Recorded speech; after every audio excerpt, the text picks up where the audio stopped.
बहुत मुश्किल से ये मौका आया है कि हम पांचों फिर से कहीं जा पाएं। सही कह रहा है तो शिवम। तो बताओ इस बार कहाँ जाना है? कश्मीर चलते हैं। अरे चुप रहे, तुझे तो हमेशा कश्मीर ही जाना होता है बस। इस बार हम लोग पहाड़ों पर नहीं जाएंगे, बीच पर जाएंगे। तुम कहाँ जाना चाह रही हो पूनम? बीच का नाम लेने के बाद भी बताना पड़ेगा क्या? ऑब्वियसली गोवा। हाँ, गोवा बिल्कुल सही चॉइस है। और वैसे भी अब भोपाल से गोवा के लिए बस भी चालू हो गई है। आई नो लंबा रास्ता होगा, लेकिन फिर भी मजा आएगा। भोपाल के रहने वाले 5 दोस्त शिवम, अमर, अभिषेक, पूनम और जयंती तैयारी करके गोवा की बस में सवार हो गए। वो सब लोग बहुत एक्साइटेड थे।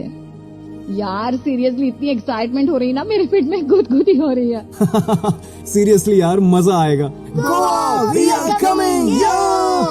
बस में और भी बहुत से लोग मौजूद थे जो उनकी ऐसी एक्साइटमेंट देखकर हंस रहे थे। उनका सफर बहुत मस्ती से शुरू हुआ था, लेकिन ये मस्ती ज्यादा देर नहीं चली और वो लोग धीरे धीरे थक कर सो गए। लेकिन जब शिवम की आंख खुली तो उसने जो देखा उससे उसका दिल जोर से धड़कने लगा।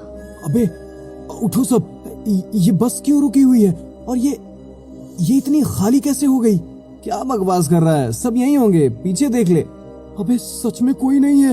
ये क्या मजाक है? सब लोग कहाँ चले गए? देखो बाहर, चारों तरफ पहाड़ ही पहाड़ है।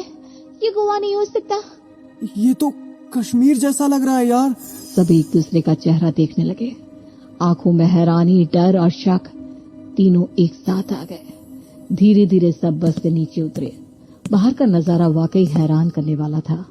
बर्फ से ढके पहाड़, ठंडी हवा और चारों ओर सन्नाटा। हम गोवा जा रहे थे तो कश्मीर कैसे आ गए? कोई प्रैंक तो नहीं है? मुझे घर जाना है। ये सब बहुत अजीब है। तभी उन्होंने एक आदमी को सड़क किनारे चलते देखा। वो उनकी ओर ही आ रहा था। अरे जरा सुनिए। क्यों बेटा, पहली बार आए हो कश्मीर? क्या ये कश्मीर है? हाँ, श्रीनगर से ज्यादा दूर नहीं हो। ये सुनते ही सबका चेहरा सफेद पड़ गया। शिवम ने तुरंत बस ड्राइवर को कॉल मिलाने की कोशिश की। ये नंबर तो नॉट इन सर्विस बता रहा है। ये कैसे हो सकता है? पर हमने उसी नंबर पर कॉल की थी ना, बात भी हुई थी ड्राइवर से। हम फंस गए किसी बड़ी मुसीबत में। इतना हाइपर मत हो, पहले किसी होटल में रुकते हैं, फिर सोचते हैं आगे क्या करना है। थोड़ी दूर पर उन्हें एक पुराना सा होटल दिखाई दिया। रिसेप्शन पर एक अजीब सा आदमी बैठा था जो जिंदा होते हुए भी मुर्दा सा लग रहा था। 2 कमरे चाहिए, 5 लोगों के लिए। हाँ, 2 रूम, एक लड़कियों के लिए और एक हमारे लिए। ठीक है, कमरा नंबर 4 और 7। कमरों में थोड़ी देर आराम करने के बाद सब लोग लॉबी में मिले। सबका चेहरा अब भी उलझा और बेचैन था। अब जब यहाँ आ ही गए हैं तो थोड़ा घूम ही लेते हैं, ट्रिप बर्बाद क्यों करें? पागल हो गए हो क्या? तुम चुप रहो। चलो रिसेप्शन से पूछते हैं किसी ट्रैक के बारे में। यही सही है, अब आ गए हैं तो ठीक है ना, एंजॉय करते हैं। रिसेप्शनिस्ट ने उन्हें एक सुनसान ट्रैक का सुझाव दिया। 5 ट्रैकिंग के लिए निकल पड़े। चारों ओर बर्फ, ठंडी हवा और गहरा सन्नाटा। लेकिन तभी रुको, वहाँ देखो। अबे वो 5 लोग बिल्कुल हमारी तरह, कपड़े भी हमारे जैसे। हे भगवान, कौन है वो? हमें आवाज देनी चाहिए शायद। सुनिए। लेकिन वो 5 फिगर हिले तक नहीं, जैसे कोई मूर्ति हो। तुम लोगों ने ध्यान दिया, इस ट्रैक पर हमारे अलावा कोई नहीं है। हाँ, बिल्कुल सुनसान है।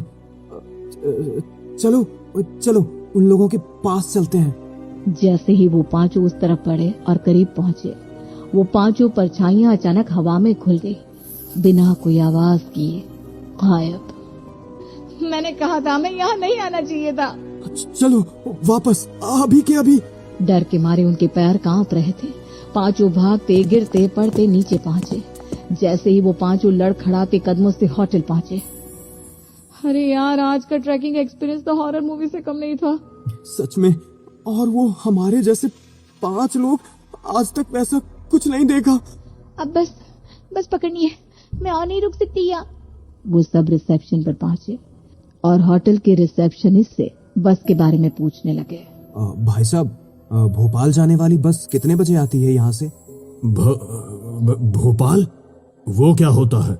क्या मतलब क्या होता है? भोपाल एमपी में है, हमारा शहर है। अरे भाई, हो सकता है इन्हें भोपाल के बारे में ना पता हो। चलो दिल्ली के बारे में पूछते हैं। दिल्ली तो जानते होगे ना आप? नहीं, मुझे किसी और जगह के बारे में नहीं पता। मैं सिर्फ यहाँ को जानता हूँ, सिर्फ कश्मीर। पांचों एक दूसरे की ओर देखने लगे। पांचों इरिटेट हो रहे थे। वहीं रिसेप्शनिस्ट के जवाब ने उन्हें हिला कर रख दिया। ये आदमी पागल हो गया है क्या? दिल्ली और भोपाल नहीं सुना? चलो बाहर चलते हैं, किसी और से पूछते हैं। वो सब बाहर निकले और वहां के लोगों से पूछना शुरू किया, लेकिन हर कोई अजीब नजरों से देखता और कहता, दिल्ली नहीं सुना, भोपाल कौन सी जगह है ये सब पागल हो गए हैं या हम लोग? ये चल क्या रहा है? तभी एक बूढ़ा आदमी उनसे टकरा गया। बाबा, एक मिनट, क्या आपने भोपाल या दिल्ली का नाम सुना है? नहीं बेटा, नहीं सुना। क्यों, क्या हुआ? शिवम ने उस बूढ़े आदमी को पूरी बात बताई, जिसे सुनकर वो बोला, लगता है तुम सबके साथ कुछ बुरा हुआ है, पर मैं कोशिश करूंगा मदद करने की। तभी अचानक शिवम को झटका लगने लगा। उसकी आंखें पलट गई, शरीर कांपने लगा। हम इसे नहीं बचा सकते, कोई नहीं बचेगा, सब खत्म है, सब खत्म, बहुत मुश्किल है। जल्दी कुछ करो। क्या हो रहा है इसे? अमर जल्दी कुछ करो। वो सब दौड़ते हुए पास के अस्पताल पहुंचे। तब तक शिवम अचानक ठीक हो गया। डॉक्टर ने शिवम की पल्स चेक की और बोला, ये तो जिंदा ही नहीं है, न धड़कन है न पल्स, लेकिन ये तो बैठा है, आंखें खुली हैं। नहीं, ऐसा नहीं हो सकता, ये यही है हमारे सामने। मुझे तो लगता है कुछ बहुत ही गलत हो रहा है, हमें किसी तांत्रिक के पास जाना चाहिए। वो सब अस्पताल से निकलने ही वाले थे कि अमर रुका और बोला, रुको, हमें भी अपनी पल्स और हार्ट बीट चेक करवा लेनी चाहिए। चारों ने जांच करवाई और सब सन्न रह गए। किसी की भी पल्स नहीं थी। सब जिंदा दिख रहे थे, लेकिन मेडिकल साइंस कह रही थी कि वो जिंदा नहीं है। अब तो डर और बढ़ गया। वो फौरन एक तांत्रिक के पास पहुंचे और उसे सब कुछ बताया। बाबा, कुछ अजीब हो रहा है हमारे साथ, आप ही बताइए, ये क्या है? तुम इस दुनिया के नहीं हो। क्या मतलब, आप कहना क्या चाह रहे हैं? हम दूसरे यूनिवर्स के हैं? शायद, लेकिन एक बात यकीन से कह सकता हूं कि तुम आत्माएं हो। ये तुम्हारा शरीर नहीं है, और यही वजह है कि तुम्हारे अंदर न नब्ज है और न धड़कन। ये आप क्या कह रहे हैं? हम सब यहाँ खड़े हैं आपके सामने। ये तुम्हारी आत्माएं हैं, शरीर नहीं, समझो बात को। सब सन्न थे। दुनिया रुक सी गई थी। किसी को समझ में नहीं आ रहा था कि अब क्या किया जाए। इसका कोई तो उपाय होगा ना बाबा? काश होता, लेकिन आत्माओं को उनकी दुनिया में वापस भेजने का कोई तरीका मेरे पास नहीं है। तांत्रिक के शब्द उनके दिल में गूंजते रहे। वो सब निराश होकर बाहर निकलने लगे। तभी ये क्या हो रहा है मुझे? अमर का दायां पैर घुटने के पास से कट रहा था, जैसे कोई इनविजिबल फोर्स उसे खींच रहा हो। बचाओ, कोई तो बचा मुझे। नहीं, ये सब क्या हो रहा है? पूनम एक और गिर गई और अचानक उसके चेहरे का आधा हिस्सा टेढ़ा पड़ गया।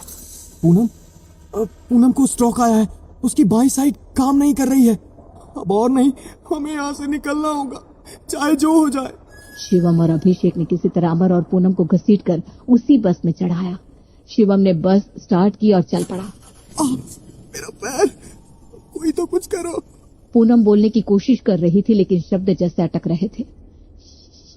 शिवम, कुछ हो रहा है मुझे।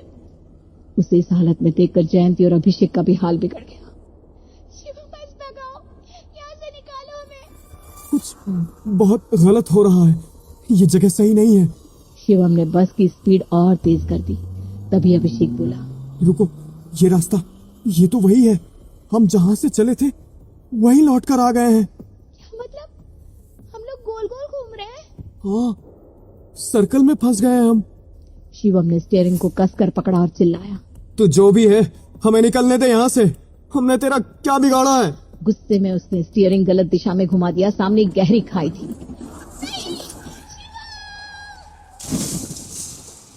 अगले ही पल हर तरफ सन्नाटा और अंधेरा, फिर धीरे धीरे उजाला होने लगा। चारों ओर सफेद दीवारें थी। हम वहां से बाहर आ गए। शांत रहिए, आप लोग अभी होश में आए हैं। 2 दिन से कोमा में थे। एक्सीडेंट में बहुत चोट आई थी। ओह, तो क्या हम अभी भी कश्मीर में हैं? कश्मीर? नहीं, आप लोग तो भोपाल से गोवा जा रहे थे। आपकी बस का रात में एक्सीडेंट हुआ था। Are you serious? Yes, obviously. आपकी बस के और पैसेंजर्स भी यहीं एडमिट हैं, वो देखिए। लेकिन कोमा में बस आप लोग थे। पांचों ने पहले बाकी पैसेंजर्स को देखा और फिर एक दूसरे को देखने लगे। उन्हें समझ में आ चुका था कि जो उन्होंने जिया वो जिंदगी और मौत के बीच की जगह थी।